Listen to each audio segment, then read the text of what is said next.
So the second chapter for this week is the collapse of the Soviet Union. So here we have is a picture of Moscow. This is a famous building in Moscow. And this is sort of marking the end of the Cold War. It also marks the end of the Soviet Union, which now we call Russia. And it all starts with one man. So it starts with this guy named Mikhail Gorbachev. Now, what ends up happening is we start to see Lenin Brezhnev, who we've discussed before. Now, Brezhnev, he was very strict in the type of communism. So he is the one who put down all sort of rebellions in other parts of the Soviet Union, including Czech Republic and Hungary. He ends up dying. And the Politburo, which is sort of the committee of the Communist Party, they are sort of the idea of old communist politics in the Soviet Union. So they are the ones who rule harshly. They have two leaders who rule after Brezhnev, but these two leaders, they are old. They end up dying very quickly. Everyone a part of sort of this harsh ruling in the USSR, they were a part of sort of an old communist regime after Stalin. After that, we have the rise of Mikhail Gorbachev. Now, Mikhail Gorbachev, he ends up becoming the new leader. And many people believe that he would sort of continue the Politburo's sort of harsh ruling.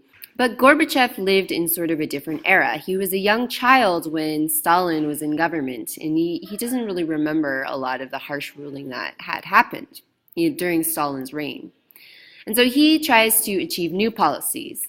Now at this point, the economy in the Soviet Union has become stagnant or has stopped growing.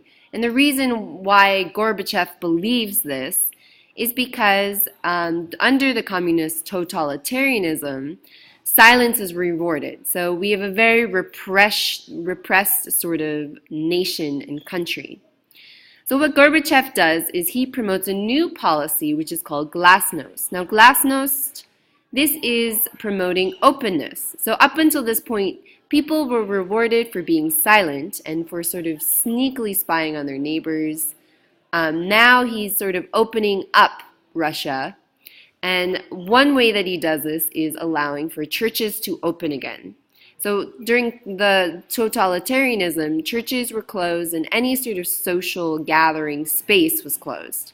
He starts to open this up to encourage people to sort of be more open about talking in a new way of politics. So here's sort of the Times newspaper article in the US about this new boss. Here we also have is this idea of glasnost and perestroika, which we'll talk about in a second. So here's a political cartoon. We see glasnost is sort of the openness. What ends up happening with openness in Russia is that people start complaining about the economy.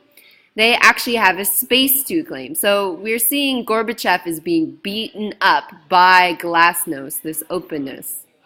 We also start to see this idea of the people are demanding democracy and freedom. So if she's like, this is a baby, what will she be like when she grows up? Gorbachev's main thing for economy was this idea of perestroika. So people were complaining about the lack of goods in Russia. And Gorbachev, he ends up blaming this old system of centralized planning, meaning everything has to go through specific government officials. If you are a worker, your pay is never increased, which sort of diminishes any part of trying to work to be efficient. So in 1985, he introduces perestroika. This is a policy of economic restructuring. And he's hoping that this will make the economy more productive. He also starts to open up the idea of democracy in Russia as well. So in 1987, this is 3 years, he starts to unveil plans to have more of a democratic system in Russia. How this plays out is mostly with voting. So people are actually given a choice with who they want to elect into government. And the biggest surprise is that many of the people in Russia are not voting for the big party bosses or the people who have political power already. They're voting for unknown people who want to reform Russia's policies. The last thing that we start to see during this time is that Gorbachev starts reaching out to the US. So there is a signed arms agreement that is with the US, with Ronald Reagan at this time. This is sort of a picture of Gorbachev and Ronald Reagan in 1987 with this signing of the arms race. That means that they're going to sort of put down their weapons. The next thing that we start to see is that many people in the Soviet Union, they start to rebel. So here we have is Russia, and here is the Soviet bloc. So if you can imagine, there are all these countries over here in Eastern Europe and even in Central Europe. They are currently being controlled by the Soviet Union. So what ends up happening with Gorbachev is we start to see many people in the Soviet Union starting to rebel. And the first thing is we have many different ethnic groups. So Gorbachev, he wants to reform the Soviet Union, but because that reform ends up leading to the Soviet Union's collapse. So every non-Russian ethnic group, they start to rebel in different republics. It's sort of the idea of giving some freedom ends up leading to people sort of being open about expressing what they really want. And if we were to look at the Soviet bloc, all these countries, these are different cultures and different ethnicities in Russia. And what they want is to have independence and freedom from the Soviet Union. So the first one we're going to look at is Lithuania. So in 1990, we see Lithuania declares their independence from the Soviet Union. Gorbachev does not want to use violence, but at the same time, he's trying to hold together the Soviet Union.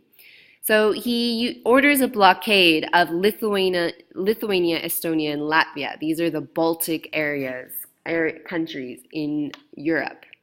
He's sort of fearing that if he lets Lithuania declare its independence, that every Eastern European country and Central European country or Central Asian country will be declaring their independence. Eventually, we have Gorbachev.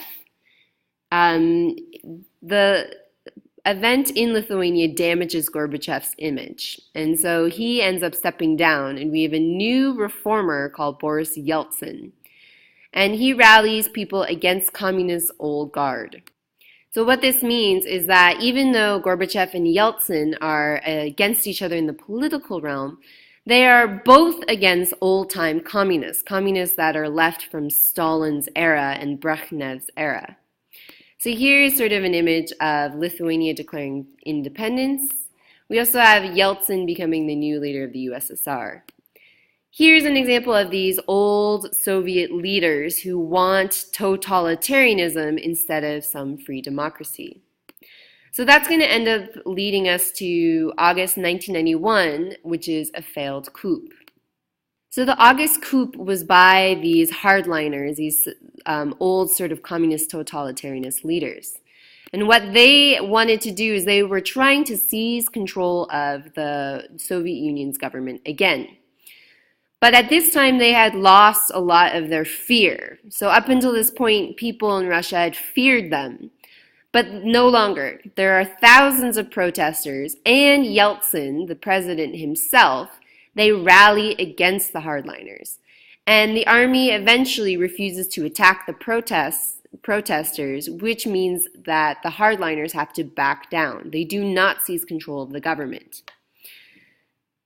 This coup ends up marking the end of the Soviet Union. So the government takes actions to punish the Communist Party. So at this point, Gorbachev, he steps down as a secretary, and in general, many people are not fans of the Communist Party anymore from what happened. After this, many republics declare independence, starting with Lithuania, Estonia, and Latvia. And Gorbachev, he can no longer stop them.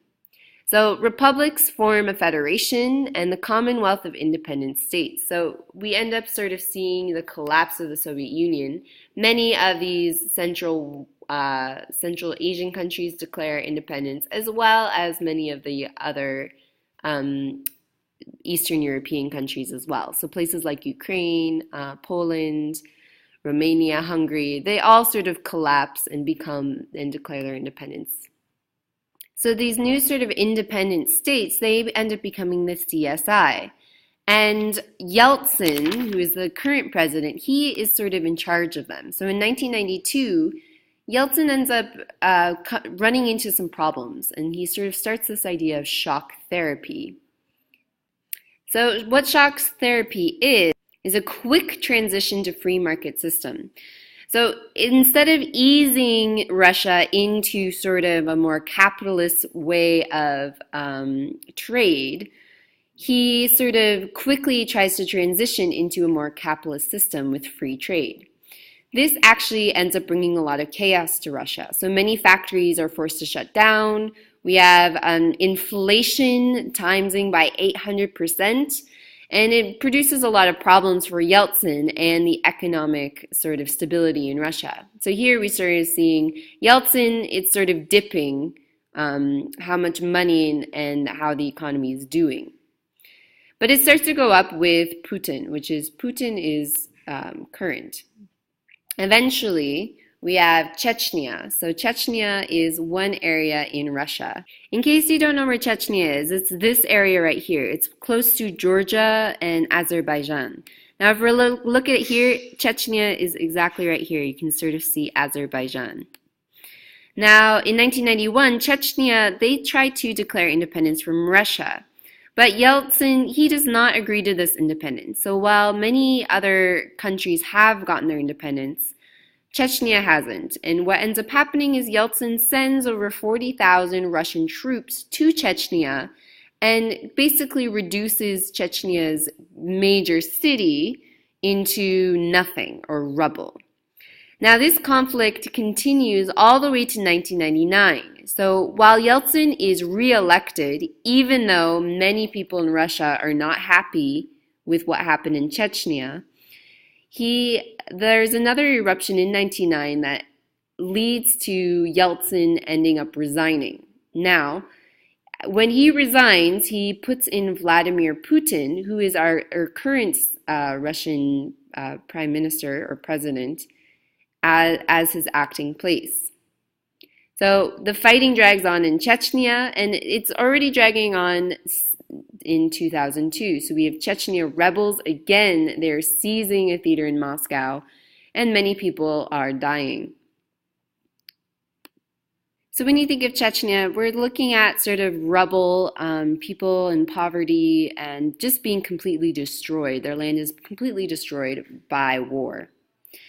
The last thing is we have economic, political, and social problems. So with the collapse of the Soviet Union, we have continued economic problems and very unstable politics.